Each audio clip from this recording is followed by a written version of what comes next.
they hear voices of ghosts, that sort of thing. I say to her, what's the big deal? You hear voices? And she says, no, no, no, it's different. Then I say, well, what else was she doing wrong?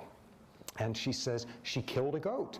And I say, you guys kill goats, but again, this wasn't how it's done. There is an old, long-standing belief among Maasai men that it is very bad luck to have women observe you eating meat, so they get to go off on their own and eat all the goat meat, and it's done in a certain ritualized way. You do not kill a goat if you are a woman, if you are a naked, yelling banshee of a woman in the middle of the village with your bare hands and teeth. You don't do this. So I'm sitting there, and I'm saying, well, you know, it's kind of hard for me to tell the difference here. And she says, in a sense, idiot, she hears voices at the wrong time. And that's the core, ultimately, of the objectivity that's needed in this disease. In order to understand what counts as abnormal thought, you first have the huge challenge of understanding all the different ways that normal thought can manifest itself.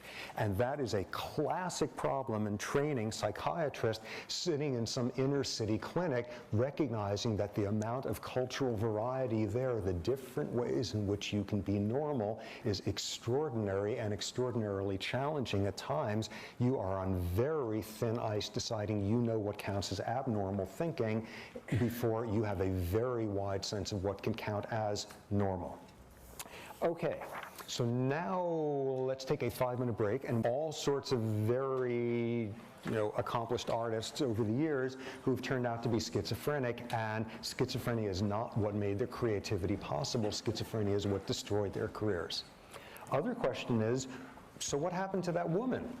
And this was shortly before I was coming back to the States, and it was about 9 months later that I went back there, and at some point when seeing my friends saying, whatever happened to that woman?